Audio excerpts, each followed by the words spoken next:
Ready na? Alright, good morning everyone. Good morning, Sir Ragon.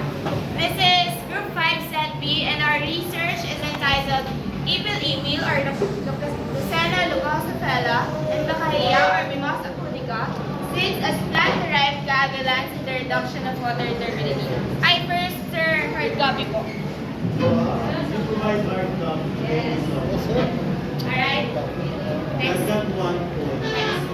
The proponents of this research are Perez, Drago, Remalia, Sabado, Sazon, and Safra. Let's start to elaborate the research. All the members present today? No, sir. Drago is absent. Absent. So only 5 members are present. Yes. Let's start with Sazon to elaborate the research design.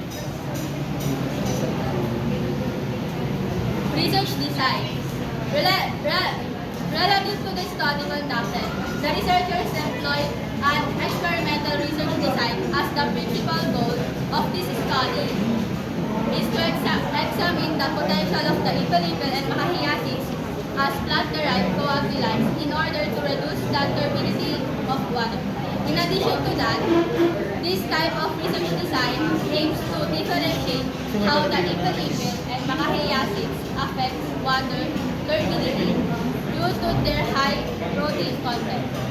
Experimental design was utilized in this research study because the researchers will observe and measure the dependent variable as they manipulate the independent variable. The coagulant experiment follows a simple and systematic procedure of obtaining valid estimates of means and isolating and testing variations of treatments in the process of making scientific inferences. Furthermore, to test the hypothesis, this study engaged in a variable intervention while the researchers focused on a main objective, that is reducing the turbidity of water. This research is focused on investigating the ability of the seed of ipil-ipil and macahiya as plant-derived coagulants in the reduction of the water turbidity. The researchers will be needed the actual seed from the cups of the plants of ipil-ipil and macahiya to actually execute the researcher instrument. Experiment in the study. To order to analyze and investigate and the cause and effect relationship of the variable, the research made as of three different set of those label are treatment A, treatment B, treatment C. Treatment A is yung treatment A po, minix po namin yung ipil-ipil seed, tsaka macahiya seed, tsaka water po, sir. Tapos nung treatment B po, yung ipil-ipil seed and water lang po. Tapos yung treatment C po, macahiya seed and water lang po yung nilagay namin, sir.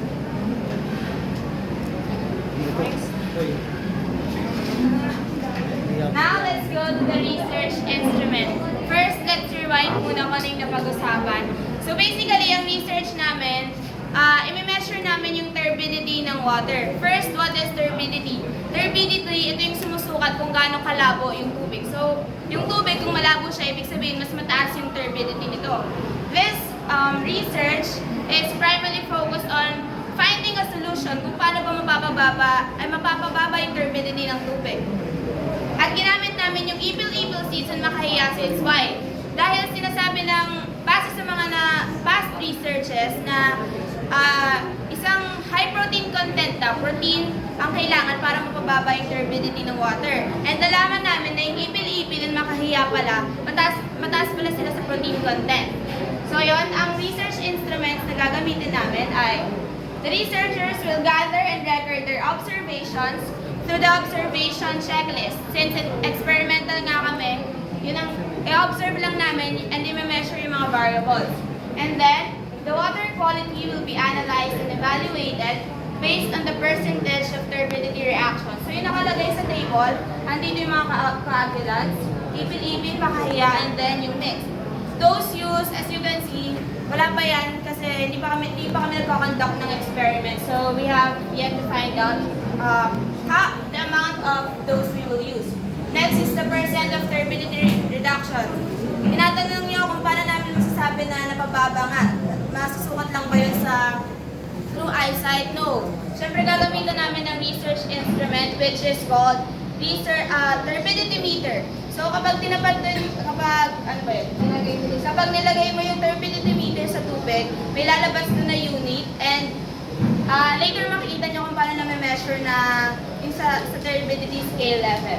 The next is time, kung gaano katagal, gaano kabilis na luminaw yung tubig, and then kung observation yan. So observation usually, sinasabi lang naman doon kung acceptable ba or unacceptable yung kalinawan ng tubig.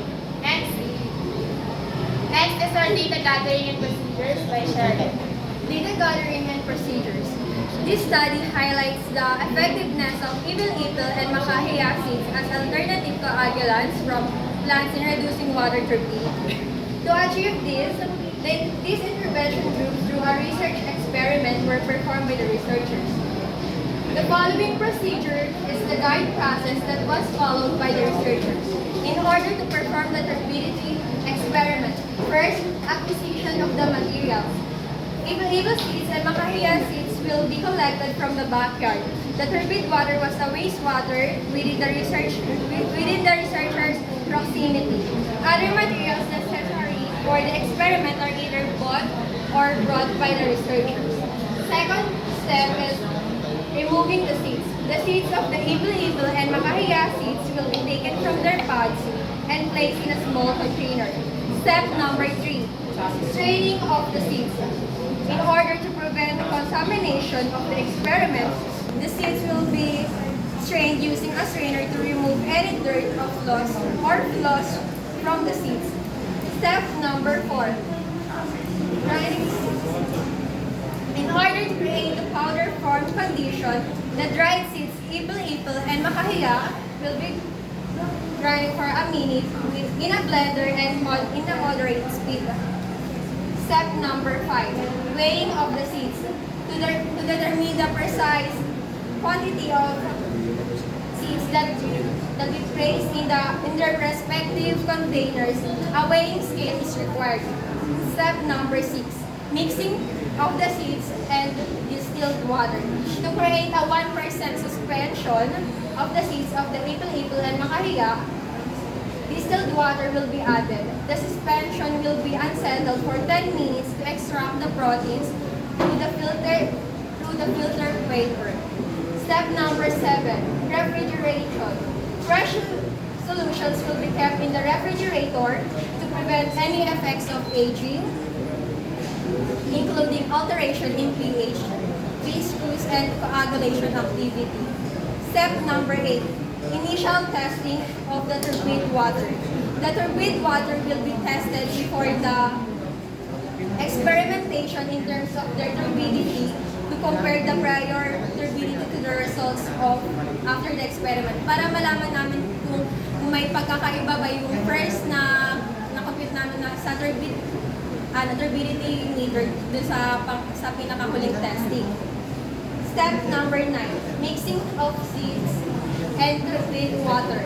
The refrigerated solution will be mixed with the turbid water, stirred and observed in a span of 12 hours to wait for the water to be cleared.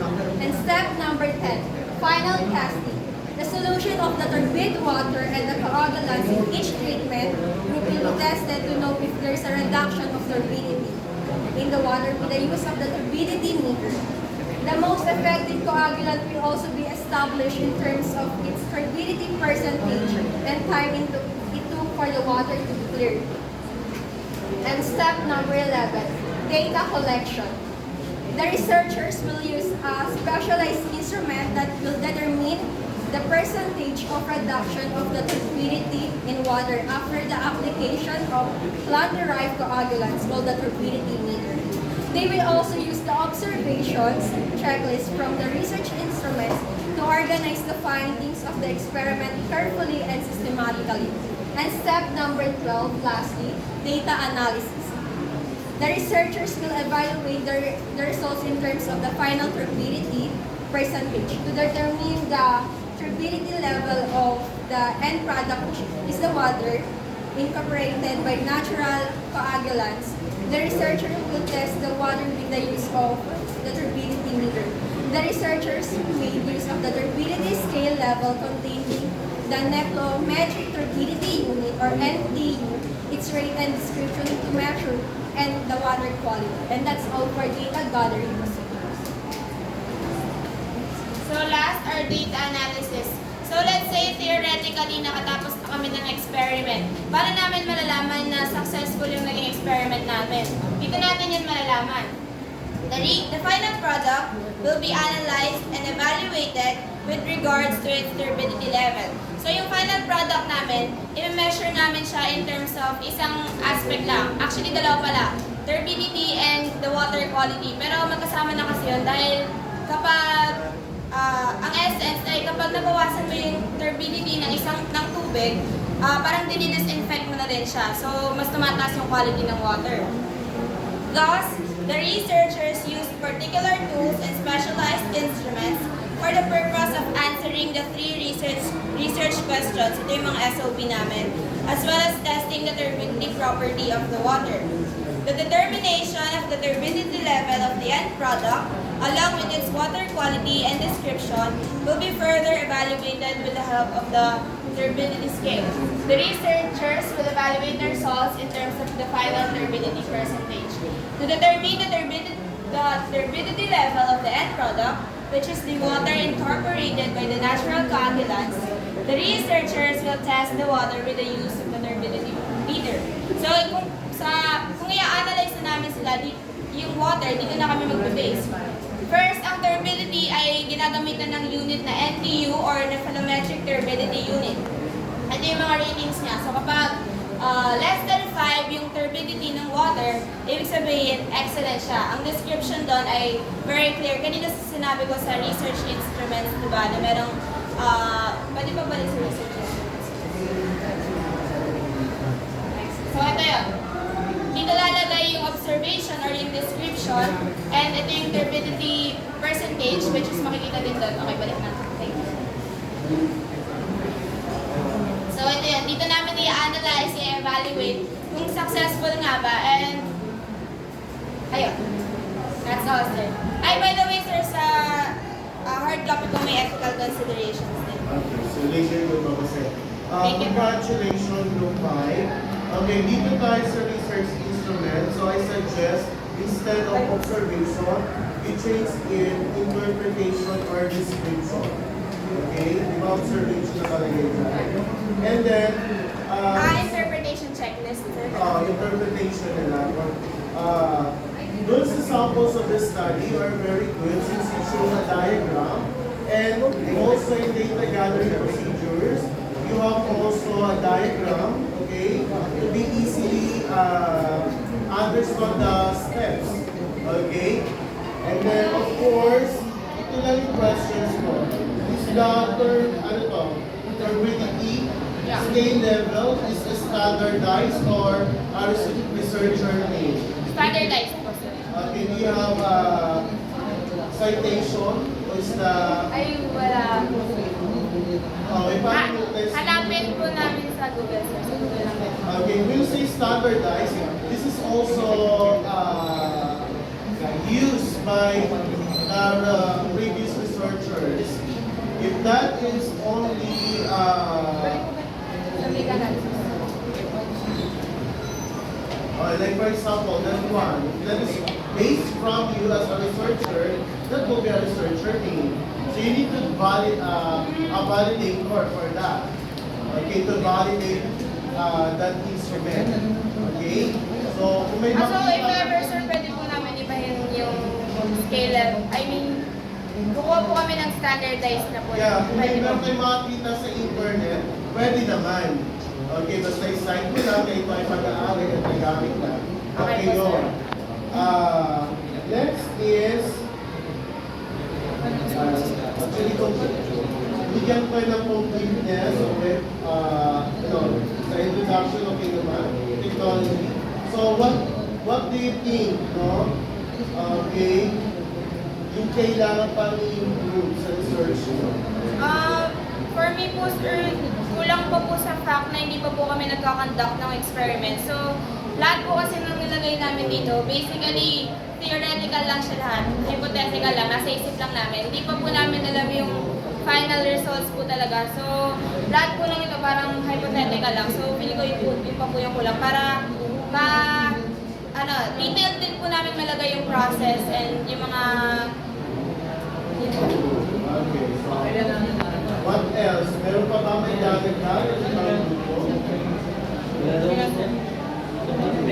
okay na daw po. Meron na? Parang yun na lang? Okay, so,